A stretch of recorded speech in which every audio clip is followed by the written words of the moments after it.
സുഭാഷിതങ്ങൾ 7-ാം അധ്യായം. മകനെ, എൻ്റെ വാക്കുകൾ അനുസരിക്കുകയും എൻ്റെ കൽപ്പനകൾ നിധി പോലെ കാത്തു സൂക്ഷിക്കുകയും ചെയ്യുക. എൻ്റെ കൽപ്പനകൾ പാലിച്ചാൽ നീ ജീവിക്കും. എൻ്റെ ഉപദേശങ്ങൾ കൺമണി പോലെ കാത്തുകൊള്ളുക. അവ നിൻ്റെ വിരലുകളിൽ അണിയുക, ഹൃദയഫലകത്തിൽ കൊത്തിവെക്കുക. ദുശ്ചരിതയായ സ്ത്രീയിൽ നിന്ന്, മൃദുല ഭാഷണം നടത്തുന്ന സ്വൈരിണിയിൽ നിന്ന് നിന്നെ തന്നെ സംരക്ഷിക്കുവാൻ ജ്ഞാനത്തോട് നീ എൻ്റെ സഹോദരിയാണെന്നും ഉൾക്കാഴ്ചയോട് നീ എൻ്റെ ഉറ്റ സുഹൃത്താണെന്നും പറയുക.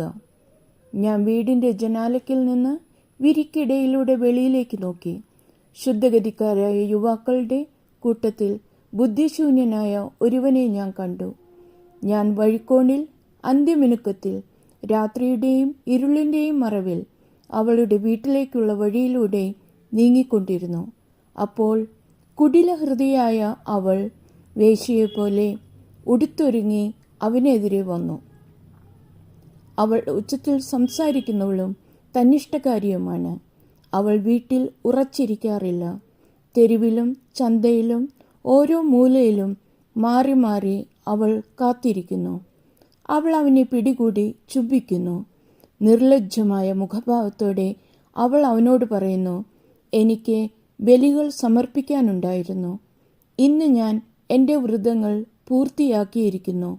തന്മൂലം ഇപ്പോൾ ഞാൻ നിന്നെ കണ്ടുമുട്ടാനായി ആകാംക്ഷാപൂർവം അന്വേഷിച്ചിറങ്ങിയിരിക്കുകയാണ്. ഞാൻ നിന്നെ കണ്ടെത്തുകയും ചെയ്തു.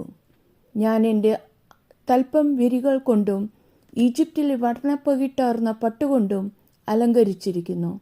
ഞാൻ മീറ, അകിൽ, കറുവാപ്പട്ട എന്നിവയാൽ എൻ്റെ കിടക്ക സുരഭിലമാക്കിയിരിക്കുന്നു. പ്രഭാതമാകുന്നതുവരെ നമുക്ക് കൊതി തീരെ സ്നേഹം നുകരാം. നമുക്ക് സ്നേഹത്തിൽ ആറാടാം. എന്തെന്നാൽ എൻ്റെ ഭർത്താവ് വീട്ടിലില്ല. അവൻ ദീർഘയാത്ര പോയിരിക്കുന്നു. സഞ്ചി നിറയെ പണവും കൊണ്ടുപോയിട്ടുണ്ട്. വെളുത്ത വാവിനെ തിരിച്ചെത്തു. ഒട്ടേറെ ചാടുവാക്കുകൾ കൊണ്ട് അവൾ അവനെ പ്രേരിപ്പിക്കുന്നു.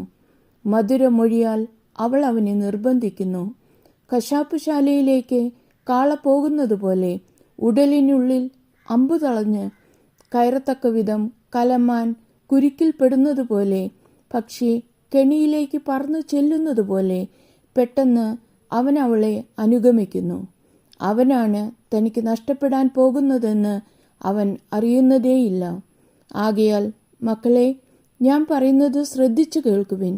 നിങ്ങളുടെ ഹൃദയം അവളുടെ മാർഗങ്ങളിലേക്ക് തിരിയാതിരിക്കട്ടെ. നിങ്ങൾ അലഞ്ഞു തിരിഞ്ഞ് അവളുടെ വഴികളിൽ ചെന്നുപെടാതിരിക്കട്ടെ. എന്തെന്നാൽ അനേകം പേർ അവൾക്കിരയായി നിലം പതിച്ചിട്ടുണ്ട്. അതെ, അവൾ മൂലം ജീവൻ നഷ്ടപ്പെട്ടവർ അസംഖ്യമാണ്. അവളുടെ ഭവനം പാതാളത്തിലേക്കുള്ള വഴിയാണ്. മരണത്തിൻ്റെ അറകളിലേക്ക് അത് ഇറങ്ങിച്ചെല്ലുന്നു.